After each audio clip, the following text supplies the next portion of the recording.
सहजानंदी शुद्ध स्वरूपी।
एक बार हूँ करके बोलो, एक बार है करके बोलो। पिता नहीं मेरा, माता नहीं मेरा, नहीं। और एक बार हूँ करके फिर से।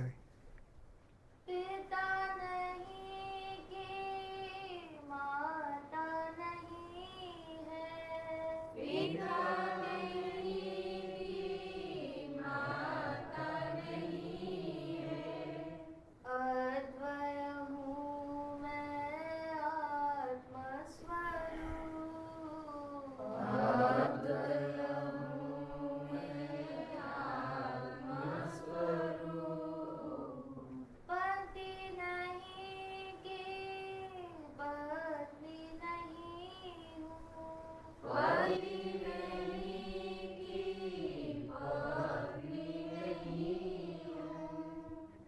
नहीं किसी का पुत्र स्वरूप, नहीं किसी का पुत्र हूँ मैं हूँ।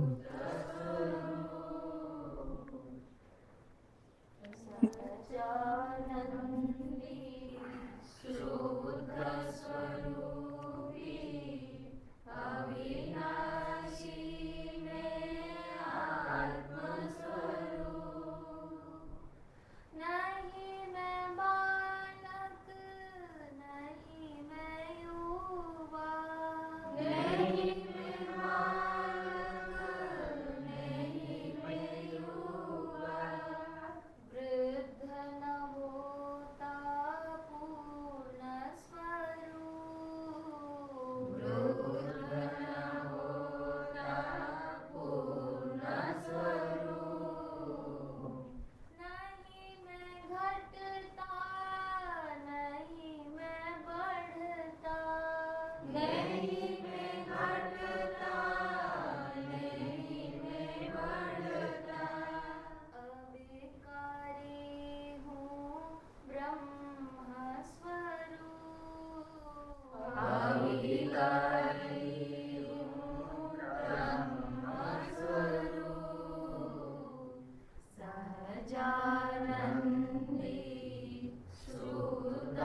मन ही करता मन ही भोगता।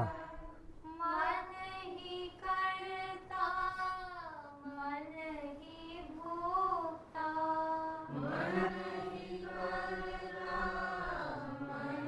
ही भोगता। चिदाभास वह मन स्वरूप।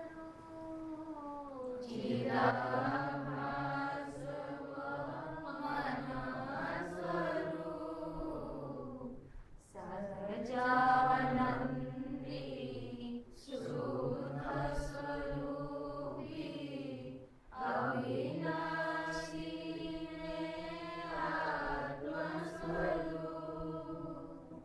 भूख प्यास नहीं लगती मुझको।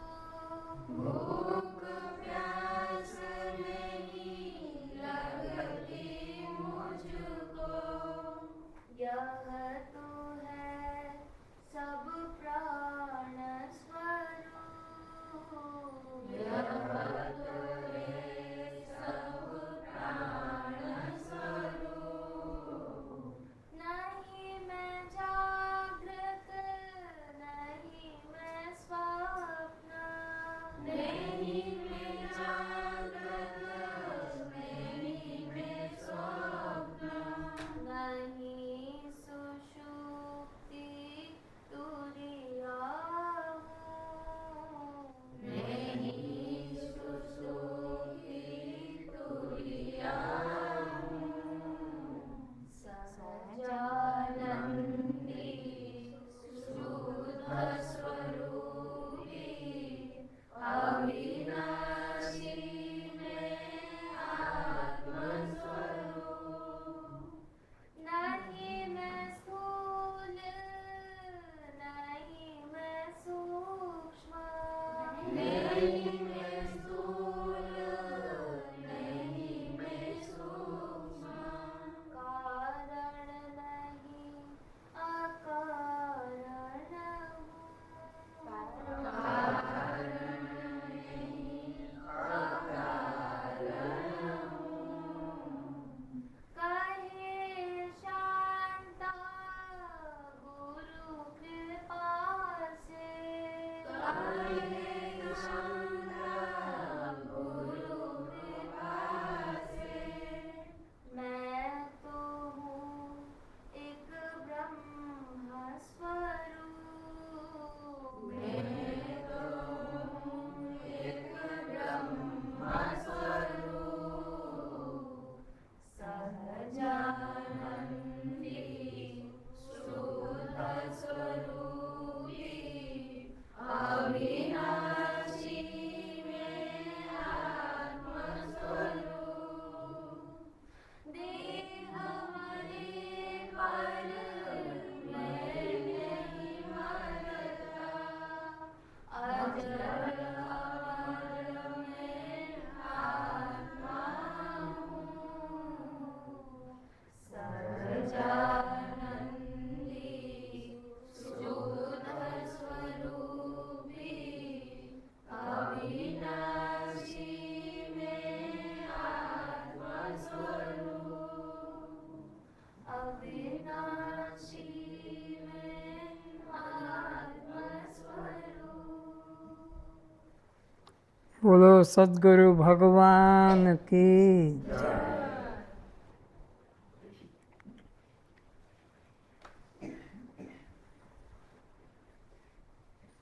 अष्टावक्र जी राजा जनक को उपदेश कर रहे हैं और पूछ रहे हैं, मेरे उपदेश का तूने क्या तात्पर्य समझा, तूने क्या ग्रहण किया, मुझे बता। तो अष्टावक्र जी के उपदेश को सुनकर जनक जी ने एक निर्णय किया कि जो भी बदल रहा है अनादिकाल से आज तक, उसे मैं तो देखने वाला हूँ, उसे मैं जानने वाला हूँ। अनादिकाल से आज तक मैं तो देख रहा हूँ, जान रहा हूँ। तो जो दृश्य होता है वो नाशवान होता है, मैं नाशवान नहीं। मैं तो अविनाशी आत्मा हूँ।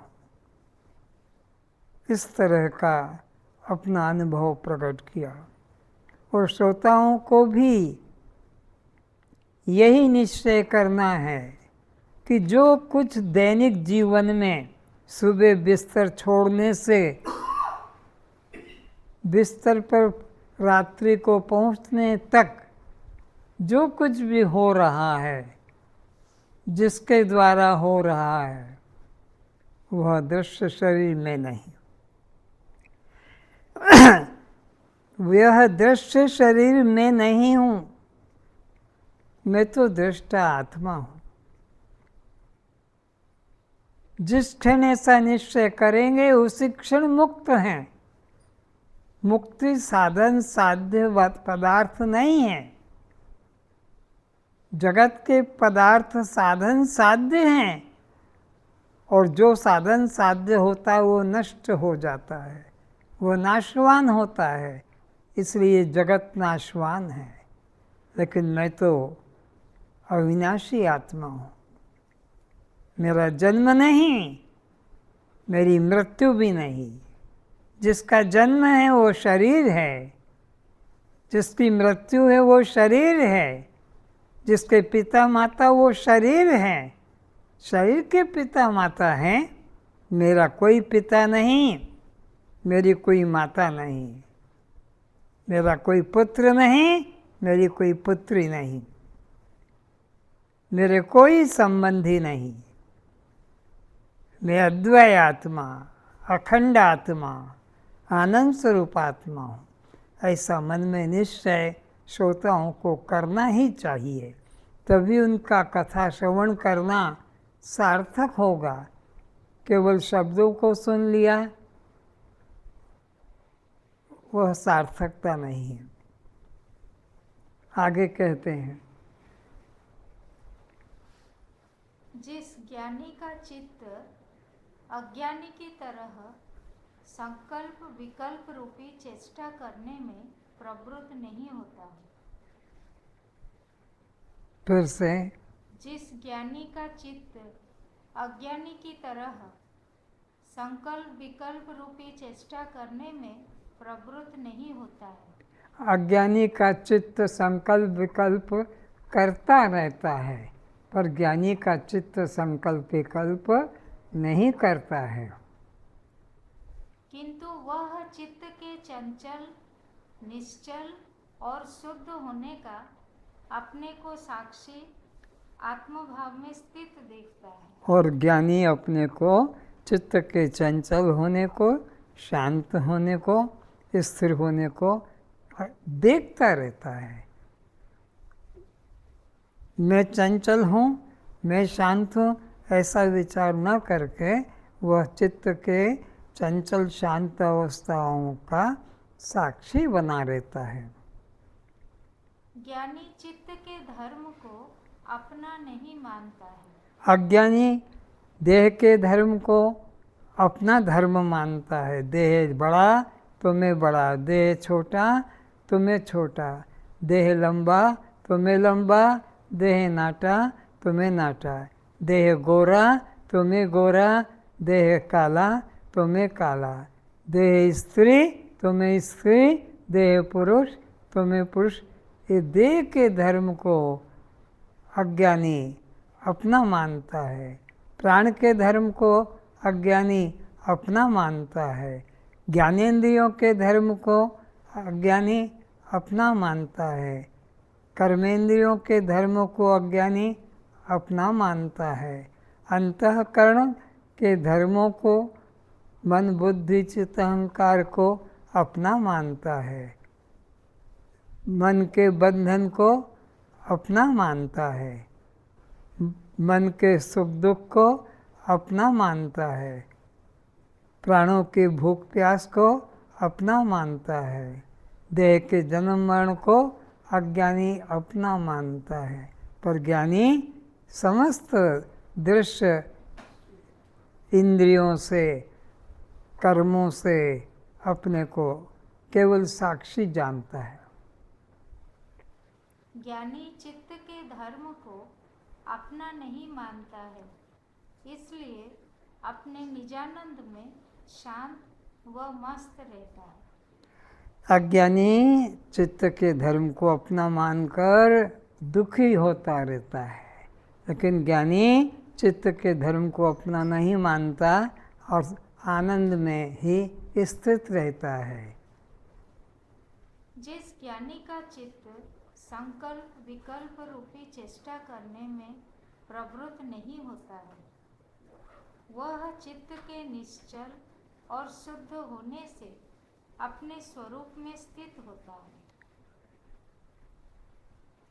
जिसका जीवन चित्त की सीमा में कैद नहीं, जिसे द्वंद्व का कारावास नहीं, उसके जीवन में विषयाकार वृत्ति व विक्षेप भी नहीं होता। फिर से, जिसका जीवन चित्त की सीमा में कैद नहीं, चित्त की सीमा में बंधा हुआ नहीं है। जिसका चित्त यानी ज्ञानी का चित्त चित्त के सीमा में बंधा हुआ नहीं है, और जिसे द्वंद्व का कारावास नहीं, और जिसके मन में द्वंद्व का यह कारावास भी नहीं, उस ज्ञानी का उसके जीवन में विषयाकार वृत्ति व विक्षेप भी नहीं होता है। उस ज्ञानी के जीवन में विक्षेप भी नहीं होता, विषयाकार वृत्ति भी नहीं होती है।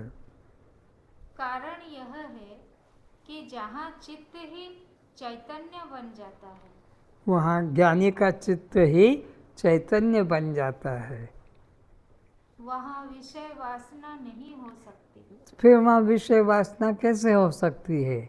विषय वासना तो चित्त के कारण होती है, और जब ज्ञानी का चित्त ही चैतन्य बन गया तो उसमें फिर विषय वासना नहीं उठती है।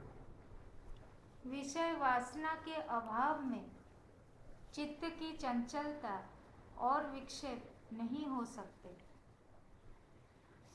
इसलिए मुक्त पुरुष को मन को रोकने के लिए कुछ ध्यान समाधि करने की जरूरत नहीं रहती। अज्ञानी चित्त के चंचलता को, विकार को रोकने के लिए निरंतर प्रयत्न करता है। कभी ध्यान करता है, कभी प्राणायाम करता है, तो कभी समाधि लगाता है, फिर भी उसका चित्त शांत नहीं होता है। पर ज्ञानी को चित्त को शांत करने की झंझट ही नहीं रहती है, द्वंद्व ही नहीं रहता है। जैसे भी रहे ज्ञानी दृष्टा रहता है।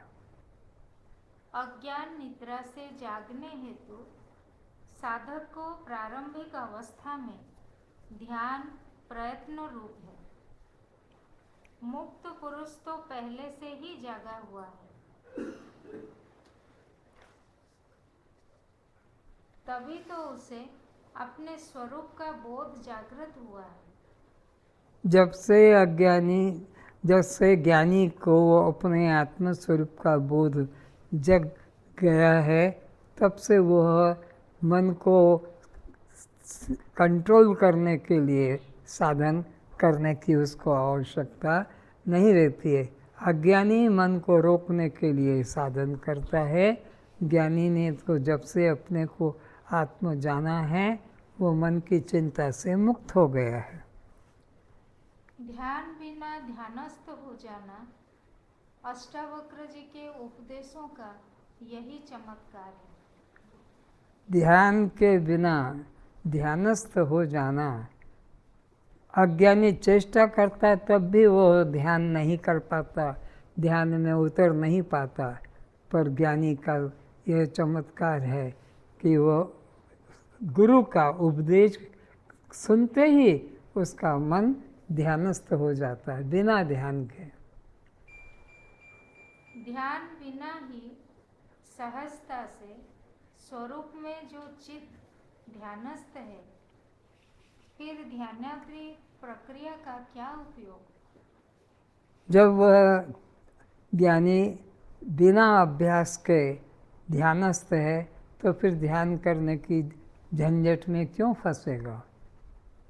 मंद बुद्धि वाला पुरुष तत्वमसि यथार्थ उपदेश को सुनकर भी अपने मुक्ति के लिए ध्यान समाधि साधन करने की ही चेष्टा करता है। सद्गुरु सबको समान उपदेश करता है, ज्ञानी को भी और अज्ञानी को भी।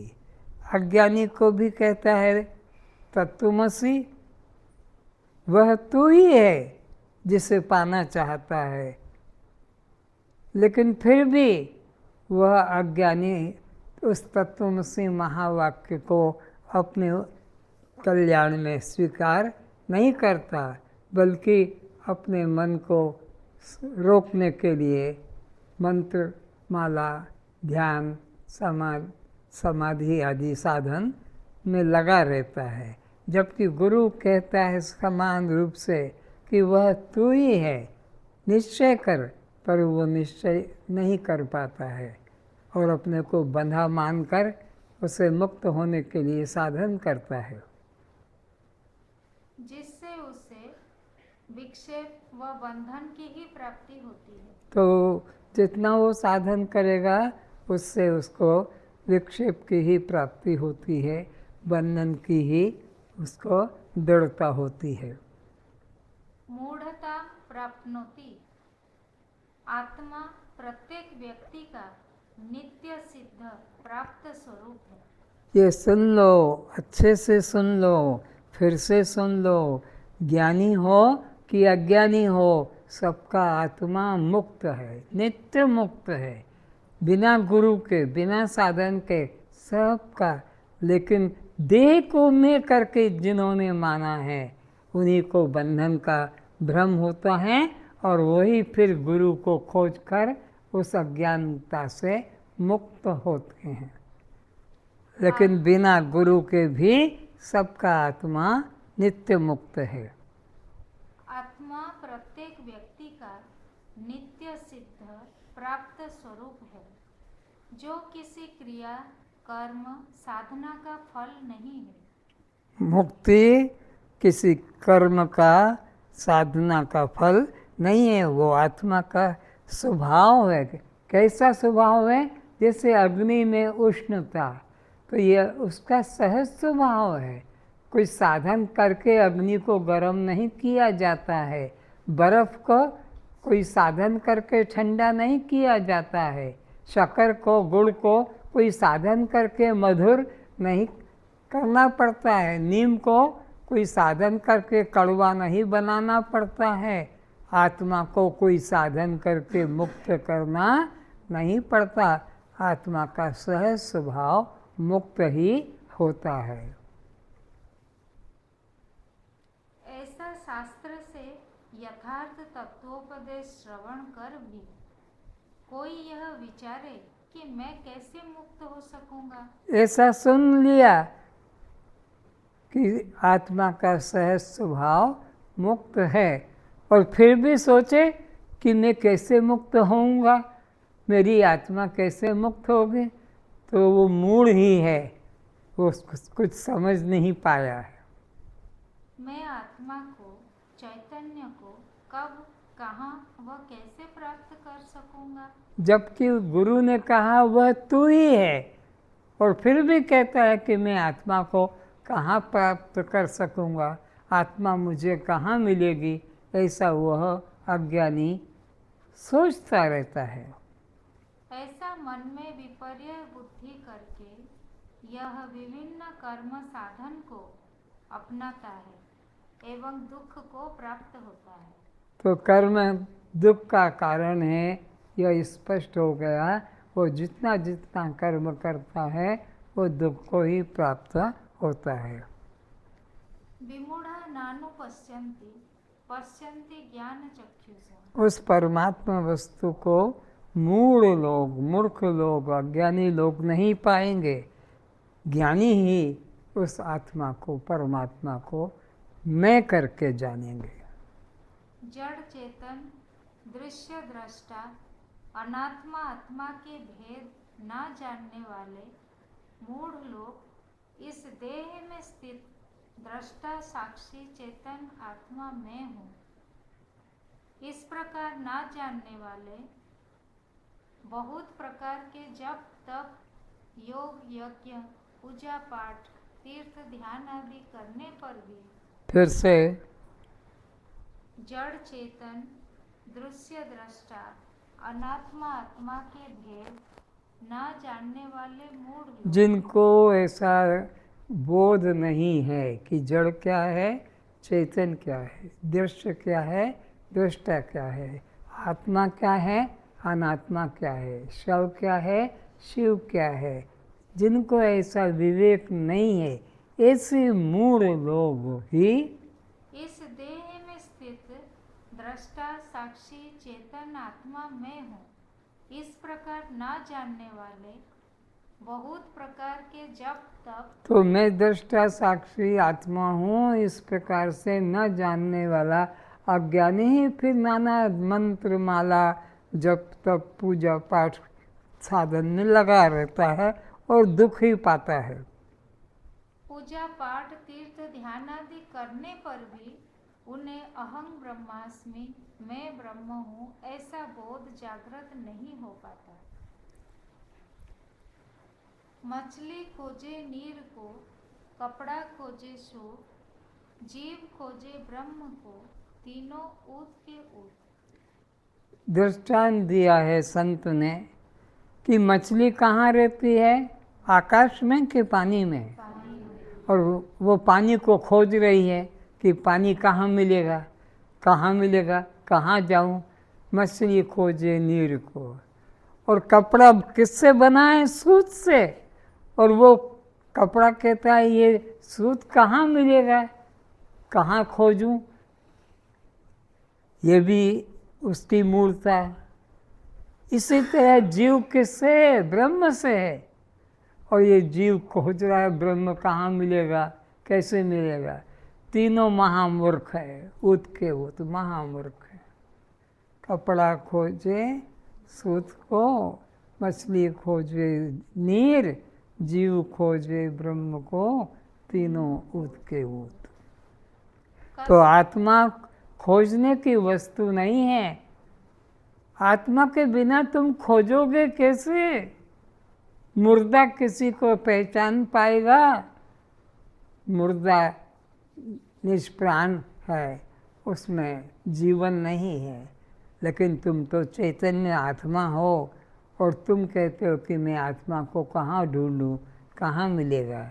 आत्मा खोजने की वस्तु, आत्मा कभी खोई नहीं, आत्मा कभी भिन्न थी नहीं, है नहीं और हो भी नहीं सकेगी। कस्तूरी कुंडल बसे मृग ढूंढे बन माही, ऐसे प्रभु घट घट बसे मूर्ख जाने नाम। कस्तूरी की सुगंध मृग को लग रही है। अब ये कस्तूरी कहाँ कहाँ मिलेगी, खोज रहा है, इस जंगल में, उस जंगल में, इस पौधे में, उस पौधे में, सूंघ सूंघ कर नाक कट गई, घस गई, कस्तूरी नहीं मिल रही है। और आखिरकार खोजते खोजते मृत्यु आ गई। मृग को जिसकी नाभि में कस्तूरी है और इधर उधर इधर उधर सूंघ रहा है, जब मौत आ गई तो उसकी गर्दन, अरे अरे ये तो मेरे नाभि में है, मैं इसे बाहर ढूंढ रहा था। जब गर्दन नीचे झुकी, नाभि की तरफ गई और उसको सुगंध लगी। सारा जीवन बाहर बाहर बाहर बाहर सूंघता रहा, देखता रहा, कस्तूरी कहाँ मिलेगी, कहाँ मिलेगी।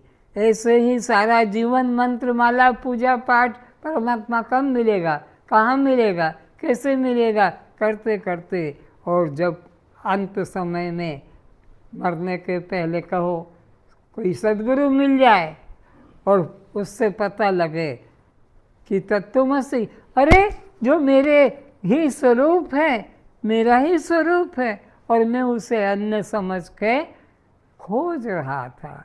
कस्तूरी मृग की नाभि में उसी का स्वरूप है, पर अन्य समझ के जैसे खोजता है, ऐसे ही अज्ञानी भी परमात्मा को अन्य समझ के खोजता है। सद्गुरु मिल जाने से पता लगता है कि जिसे मैं ढूंढ रहा था वो तो मेरा ही स्वरूप है, मेरा ही रूप है। ज्ञानी आत्मा के अनुभव के लिए ध्यान समाधि की अपेक्षा नहीं करता। फिर से ज्ञानी आत्मा के अनुभव के लिए ध्यान समाधि की अपेक्षा नहीं करता। उसको इन साधन करने की जरूरत नहीं रहती है। अज्ञानी सारा जीवन ध्यान समाधि करता है, फिर भी वह लाभ नहीं ले पाता है, क्योंकि वह जानता है कि उससे भिन्न वह कौन सा अनुभव है जो मुझे आत्म स्वरूप की दृष्टि से मेरे लिए करना आवश्यक है। ज्ञानी जानता है कि वह आत्मा मेरा स्वरूप है, उसको पाने के लिए मुझे कोई साधन करने की जरूरत नहीं है। अर्थात कुछ भी करना आवश्यक नहीं। सभी अनुभवों का प्रकाशक तो मैं हूँ। सब अनुभव, किसी भी प्रकार का अनुभव होगा तो आत्मा के द्वारा ही होगा। आत्मा के बिना कि कोई अनुभव नहीं हो सकेगा। मुझ साक्षी आत्म स्वरूप का अनुभव करने के लिए मेरे अतिरिक्त अन्य कोई नहीं है। एक छोटा सा दृष्टांत, सपने में चोर तुम्हारे घर का सामान चुरा ले गया, तुमने पुलिस में रिपोर्ट कर दी, पुलिस उस चोर को पकड़ने के लिए आया, हथकड़ी बेड़ी डाल दी, ले जा रहा है। अब विचारो, सपने में चोर भी तुम बने हो, पुलिस भी तुम बने हो, सपने में हथकड़ी बेड़ी भी तुम बने हो, सजा भी तुमको मिली है, वो सजा भी तुम बने हो, चोर भी तुम बने हो, जेल भी तुम बने हो, वो बिल्डिंग भी जो है तुम बने। सपने का जो कुछ भी हुआ वो तुम एकमात्र स्वप्न के दृष्टा ही हो और कोई अन्य नहीं। इसी प्रकार ये जागृत में जो कुछ भी हुआ है ये सब एक चेतन आत्मा तुम ही बने हो, तुम्हारे अलावा नेह नानास्ति किंचन, कि तुम्हारे अलावा सपने में तुम्हारे अलावा कोई नहीं है। इसी प्रकार इस जागृत जगत में भी तुम्हारे अलावा कोई अन्य नहीं है। पक्का निश्चय करो, एकमेवा अद्वितीयम ब्रह्म। यदि आत्मा का भी अनुभव कोई कर लेगा तब वह दृश्य ही होगा।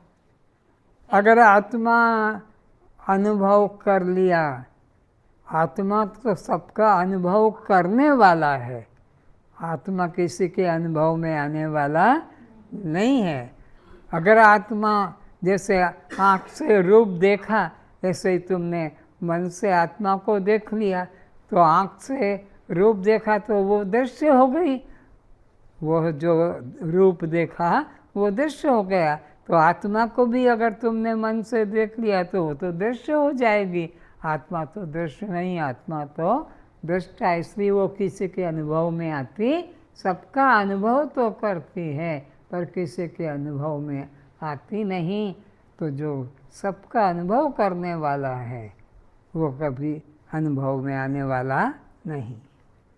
एवं अनुभव करने वाला स्वयं दृष्टा चेतन आत्मा ही रहेगा। तो अनुभव करने वाला स्वयं ही होगा और वो दृष्टा होगा, चेतन होगा और वह ब्रह्म ही होगा और वह तुम स्वयं ही होगे।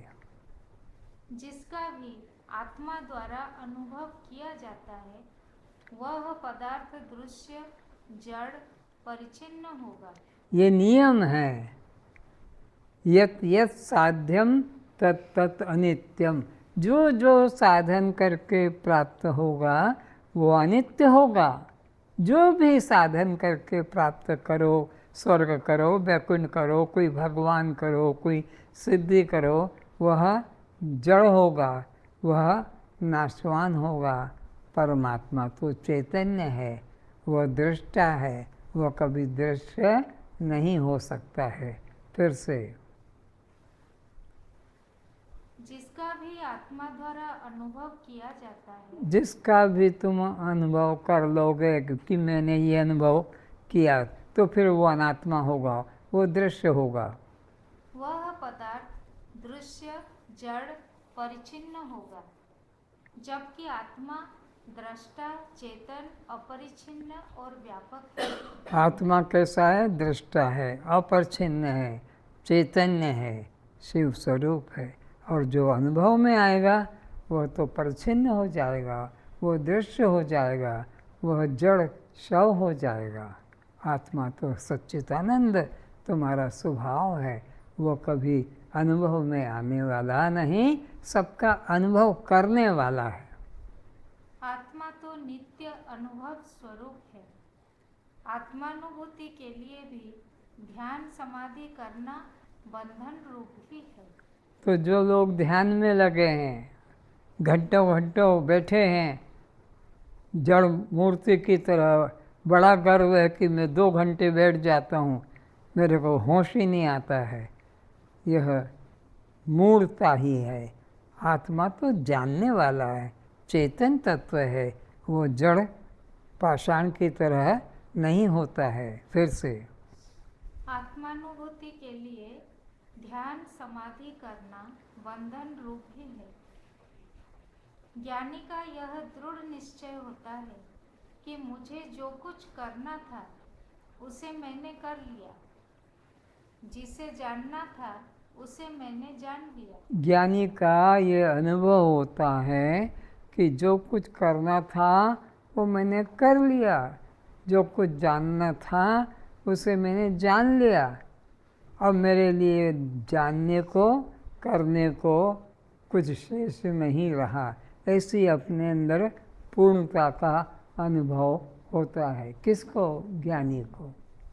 जिसे पाना था उसे मैंने पा लिया। जिस आत्मा का मुझे अनुभव करना था उस आत्मा को मैंने मैं रूप से अनुभव कर लिया। आत्मा का किस रूप में अनुभव किया? मैं रूप में।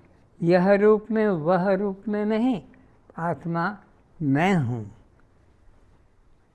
अब मेरे लिए कुछ करना, पाना, जानना, अनुभव करना शेष नहीं है। अब मेरे लिए कोई मंदिर जाना, अब मेरे लिए कोई तीर्थ जाना, अब मेरे लिए कोई योग समाधि आदि साधन की जरूरत, मैं धन्य धन्य हो गया, कृत्य कृत्य हो गया। जो करना था वो कर लिया, जो जानना था वो मैंने जान लिया। अब मेरे लिए कुछ जानना, कुछ करना बाकी नहीं है। ऐसा निश्चय ज्ञानी का है। मैं आत्मचिंतन करूं, ऐसा सोचते ही साधक आत्मा से अपने को अलग मान लेता है।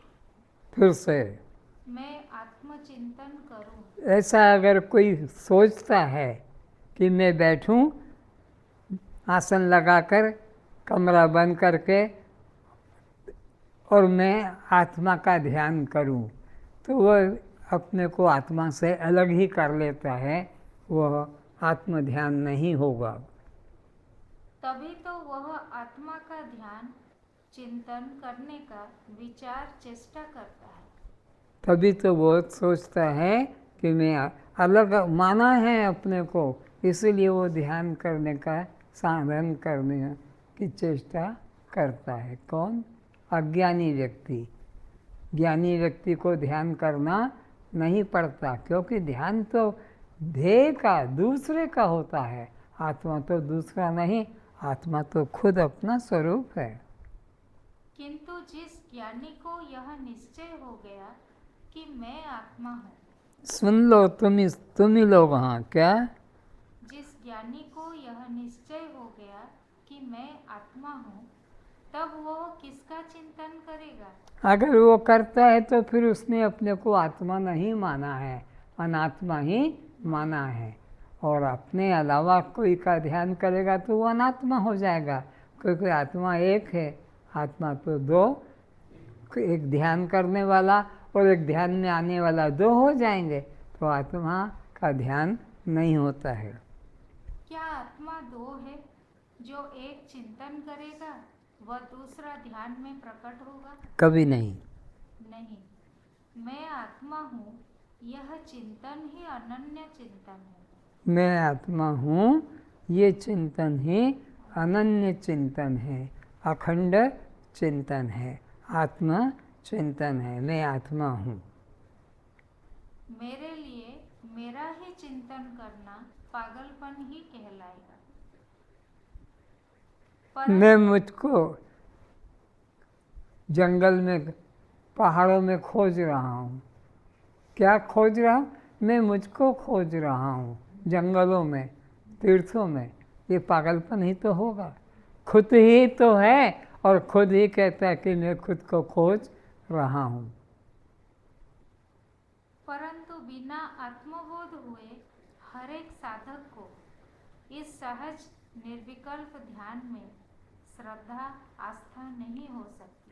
पर बिना सद्गुरु के इस सहज ज्ञान में सबको श्रद्धा निष्ठा नहीं होती है। सब बाहर ही भटकते रहते हैं। बिना सद्गुरु के यह सहज समाधि का भान नहीं होता है। ये सहज समाधि किसको मिलेगी? किसको मिलेगी? जिसको सद्गुरु की प्राप्ति होगी, वही इस सहज समाधि को प्राप्त कर सकेगा। बाकी तो सब अपने मन कल्पित ध्यान में लगे रहते हैं। इसलिए लोग ध्यान न लगने के लिए दुखी होते हैं। और इसी कारण से वे लोग जिनको सद्गुरु नहीं मिला है, वे दुखी रहते हैं। मैं इतनी देर बैठा रहा पर मेरा मन तो कहाँ कहाँ चला जा रहा था, ये देख रहा था, वो देख रहा था। उसको शांति, क्योंकि सहज ध्यान उसको मिला ही नहीं है। वो साधन साध्य वस्तु समझकर साधन करने में लगा है और दुखी रहता है। असली ध्यान तो साक्षी भाव में रहना है। असली ध्यान क्या है? साक्षी भाव में रहना। मैं दृश्य और दृष्टा दोनों को जानने वाला हूँ। वो जो है साक्षी, वह दृश्य से भी अलग है और दृष्टा से भी अलग साक्षी है। तो अपने को साक्षी भाव में जानते रहना है। दृश्य से हटकर दृष्टा, और दृष्टा का भी जो जानने वाला है, सो हम आत्मा, वो मैं आत्मा हूँ। उसकी तो लोग उपेक्षा करते हैं। तो जो खुद है साक्षी, उसकी तो उपेक्षा करते हैं, और साधन से जो दिखता है, मिलता है, उसका महत्व देते हैं। उसकी तो लोग उपेक्षा करते हैं, अनादर व अश्रद्धा करते हैं एवं काल्पनिक नकली ध्यान की अपेक्षा करते हैं। अज्ञानी चित्त निरोध कर जिसका चिंतन करता है, वह उसके मन कल्पित इष्ट का ही ध्यान चिंतन करता है।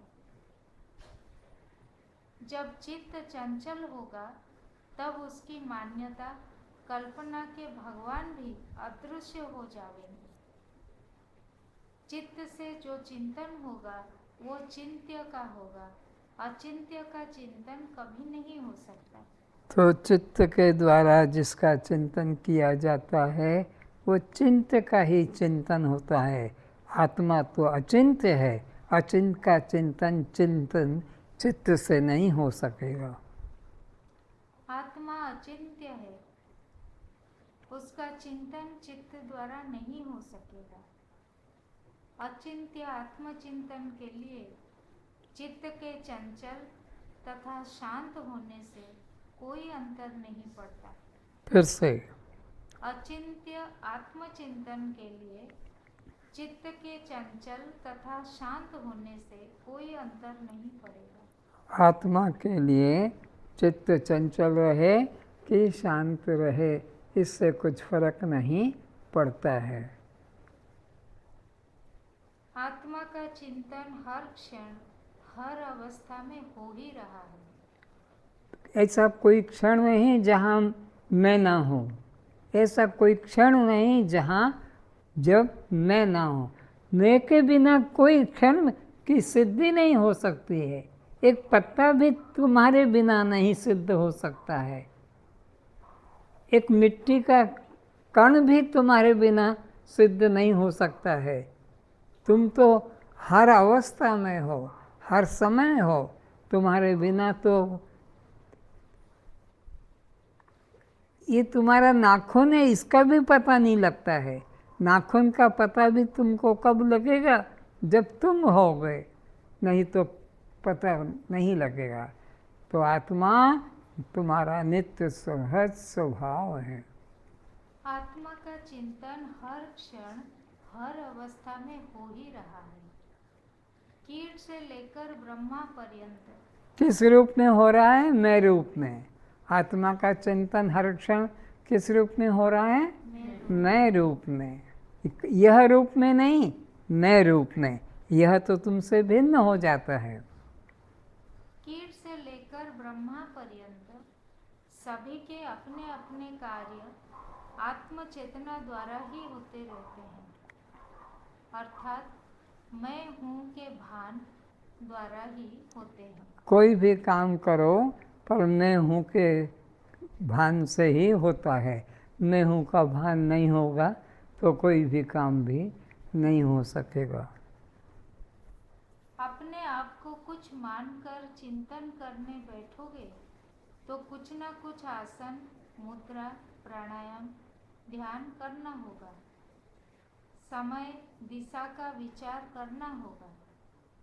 नेत्र, श्रोत्र, नासिका आदि बंद करना होगा।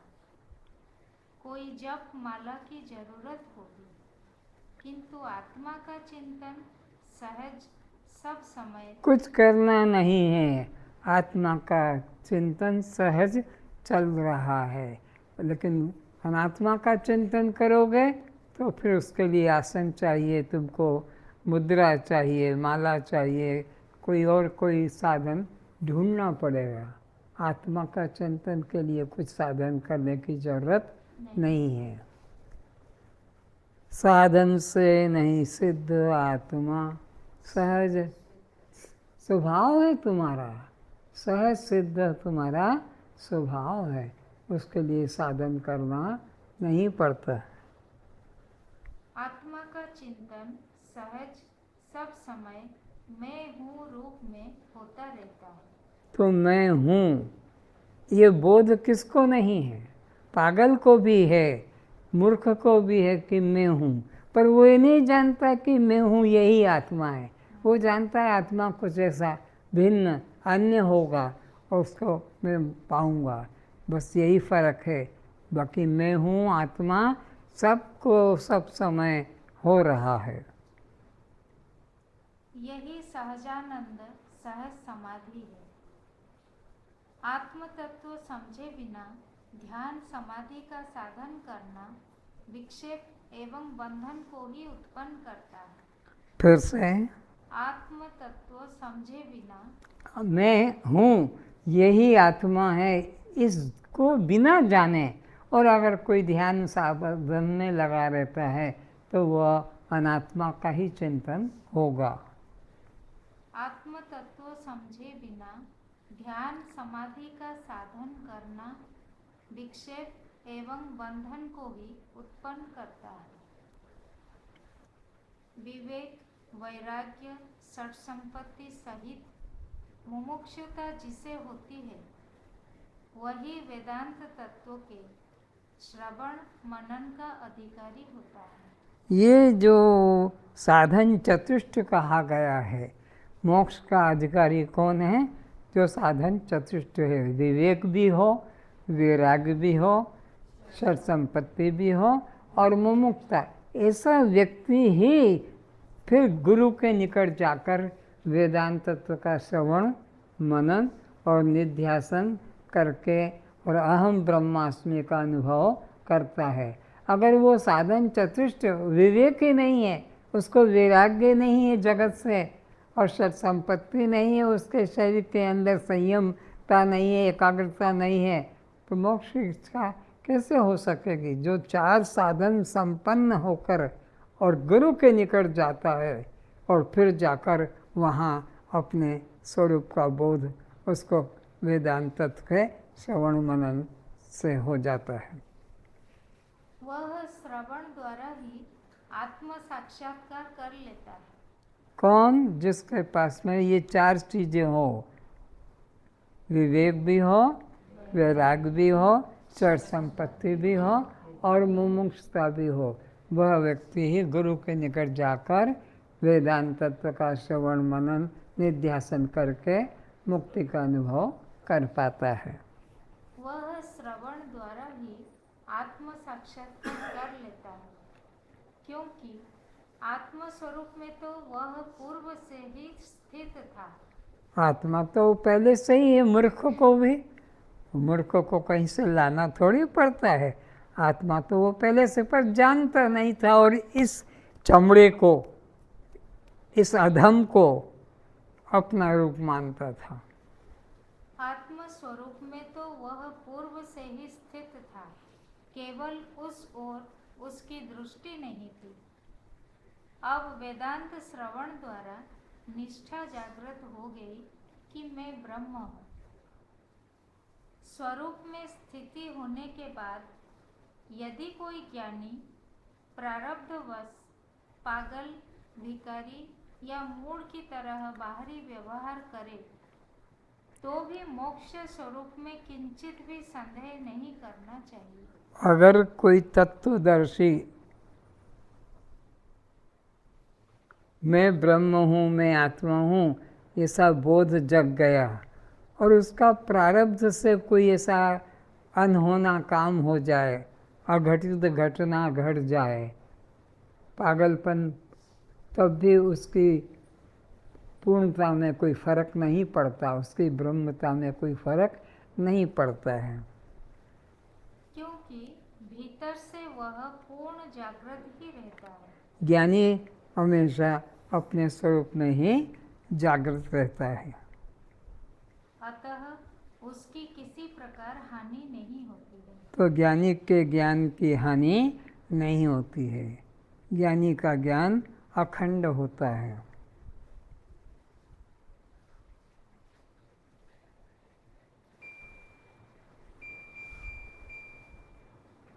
अज्ञानी साधक चित्त की एकाग्रता अथवा निरोध का बहुत प्रकार से अभ्यास करता है, लेकिन धीर पुरुष प्रवृत्ति न करता हुआ सोए हुए या आलसी पुरुष की तरह अपने साक्षी स्वरूप में स्थित रहता है। फिर से अज्ञानी साधक चित्त की एकाग्रता अथवा निरोध का बहुत प्रकार से अभ्यास करता है। जो अज्ञानी है, जिसको आत्मा का ज्ञान नहीं है, वो बहुत प्रकार से मन को वश में करने का साधन करता है, फिर भी नहीं हो पाता है। किंतु ज्ञानी को कोई साधन नहीं करना पड़ता है, वो अपने आप में सदा स्थित रहता है। लेकिन धीर पुरुष प्रवृत्ति न करता हुआ, कुछ भी साधन न करता हुआ भी सोए हुए आलसी पुरुष की तरह अपने साक्षी स्वरूप में स्थित रहता है। ज्ञानी का साक्षी भाव बना रहता है। जैसे गहरी नींद में हर व्यक्ति अपने स्वपद आत्मा में लीन हो जाते हैं, इसी तरह स्वरूप में जगा हुआ पुरुष देह, इंद्रिय, मन, बुद्धि द्वारा जो होता है उसे देखता रहता है। जैसे हम सो जाते हैं तो सारा हमारा मन बुद्धि सब लीन हो जाता है, गहरी नींद में पहुंच जाता है। इसी प्रकार जो ज्ञानी पुरुष है उनका स्वरूप में जगा हुआ पुरुष देह, इंद्रिय, मन, बुद्धि द्वारा जो होता है उसे देखता रहता है। देह से, इंद्रियों से, प्राण से जो भी होता है उसको जानता रहता है। तेसाम सतत युक्तानां भजनाम प्रीतिपूर्वकम। अष्टावक्र जी कहते हैं, हे जनक, जो ज्ञानी पुरुष जो होता है उसे होने देता है और ना हुए की इच्छा नहीं करता है। ना हुए की इच्छा भी नहीं करता है कि ऐसा क्यों नहीं हुआ, ऐसा क्यों नहीं हुआ, और जो होता है उसको रोकता भी नहीं है। अलग से कुछ कर दिखाने का आग्रह उसके मन में नहीं होता है। ज्ञानी को अपना प्रशंसा पाने की इच्छा नहीं, कि ज्ञानी को अपनी निंदा का भी चिंता नहीं कि इसने मेरी निंदा क्यों की। दोनों से अलग होता है। ऐसी अवस्था में तुम अपने घर में आ गए जहां आपको पहुंचना था। बस आज इतना ही, जहाँ तुमको पहुँचना था वहाँ तुम अपने घर में आ गए। कब? जहाँ न निंदा से तुम्हें कुछ है न स्तुति से कुछ मतलब है। दोनों अवस्थाओं में तुम अपने को समभाव में आ गए तो तुम अपने घर में पहुँच गए। अब तुम्हें कहीं जाने की ज़रूरत नहीं कि कुछ करने की भी ज़रूरत नहीं।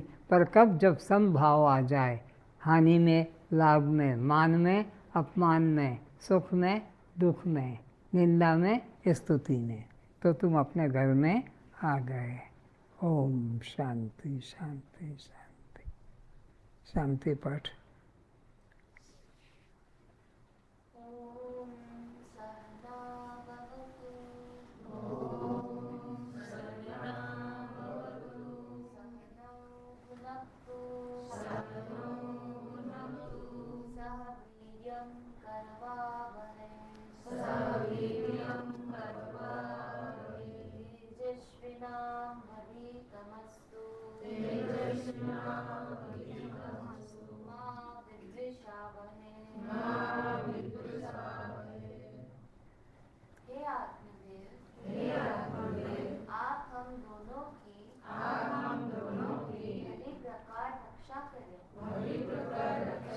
किन दोनों की? फिर से। हे आत्मदेव, आप हम गुरु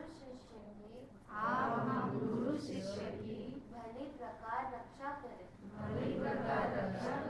हमारा पालन करें। हमें बुद्धि शक्ति प्रदान करें। ताकि अनादिकाल से भूले हुए हमारे दृष्टा साक्षी आत्मस्वरूप का हम दृढ़ता से निश्चय कर सके। कोई भी पंडित, कोई भी शास्त्री, कोई भी भेदवादी गुरु हमें अपने निश्चय से, अपने आत्मस्वरूप के निश्चय से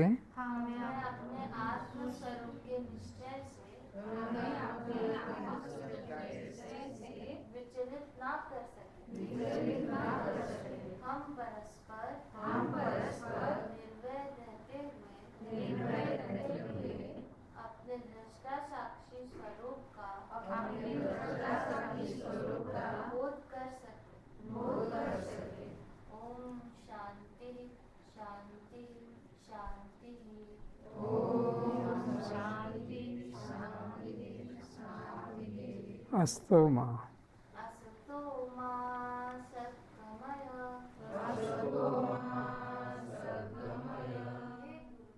हे गुरुदेव, आप हमें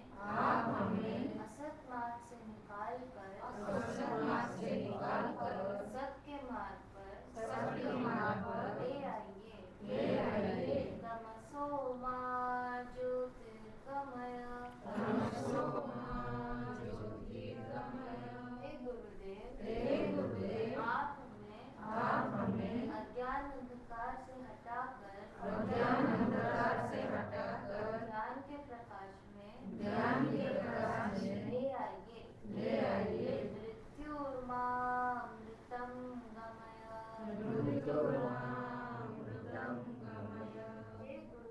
हे गुरुदेव, आप हमें मृत्यु के भय से छुड़ाकर